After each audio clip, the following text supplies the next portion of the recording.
কাশ্মীর উপত্যকাটি আবারও কেঁপে উঠল ভয়াবহ বিস্ফোরণের শব্দে। 10 মে মার্কিন যুক্তরাষ্ট্রের মধ্যস্থতায় ভারত পাকিস্তান যুদ্ধবিরতিতে সম্মত হলেও মাত্র কয়েক ঘণ্টা পরেই তা ভেস্তে চলে যায়। এত দ্রুত চুক্তির লঙ্ঘন কি প্রত্যাশিত ছিল, নাকি এর পেছনে রয়েছে গভীর কোনো রহস্য? সে বিষয়ে বিস্তারিত জানাচ্ছেন ইশতিয়াক হোসেন।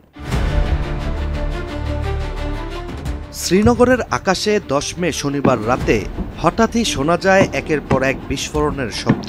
কাশ্মীরের বাসিন্দারা জানালার পাশে দাঁড়িয়ে আতঙ্কে তাকিয়েছিলেন আকাশের দিকে।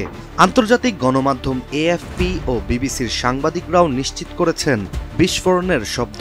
তাহলে কি জম্মু কাশ্মীর জুড়ে যুদ্ধ পুনরায় ফিরে এসেছে? এই প্রশ্নই এখন জনমনে। এদিকে অবাক করার বিষয়টি হচ্ছে, বিস্ফোরণের এই ঘটনা ঘটেছে মাত্র কয়েক ঘন্টা আগে ঘোষিত যুদ্ধবিরতির পরপরই। যুক্তরাষ্ট্রের প্রেসিডেন্ট ডোনাল্ড ট্রাম্প নিজেই সামাজিক যোগাযোগ মাধ্যমে ভারত পাকিস্তান যুদ্ধবিরতির ঘোষণা দিয়েছিলেন। ট্রাম্প আরও জানিয়েছিলেন, টানা 48 ঘণ্টা আলোচনার পর দুই দেশের প্রধানমন্ত্রী নরেন্দ্র মোদি ও শাহবাজ শরীফ এই চুক্তিতে পৌঁছেছিলেন, কারণ যুদ্ধ থামানো সবার স্বার্থেই জরুরি।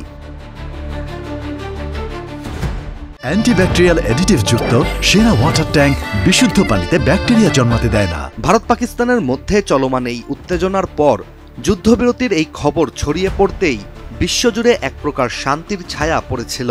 কিন্তু শান্তির সেই প্রতিশ্রুতি যেন খুব তাড়াতাড়ি ছিন্নভিন্ন হয়ে গেল। বিবিসির একটি প্রতিবেদনে ভারতের পররাষ্ট্র সচিব বিক্রম মিশ্রি জানান, সন্ধ্যার পর থেকেই পাকিস্তান একাধিক জায়গায় যুদ্ধবিরতি লঙ্ঘন করেছে। তার ভাষায়, যে বোঝাপড়ায় দুই দেশ পৌঁছেছিল তা বারবার ভাঙা হচ্ছে এবং ভারতের সেনারা উপযুক্ত জবাবও দিচ্ছে। অন্যদিকে পাকিস্তানের দাবি, এবারও ভারতই আগুন জ্বালিয়েছে আর তারা দায়িত্বের সাথে তা সামলাচ্ছে। মূলত 7 মে ভারত নিয়ন্ত্রিত কাশ্মীরের পেহেলগামে একটি সন্ত্রাসী হামলায় 26 জন পর্যটক নিহত হন।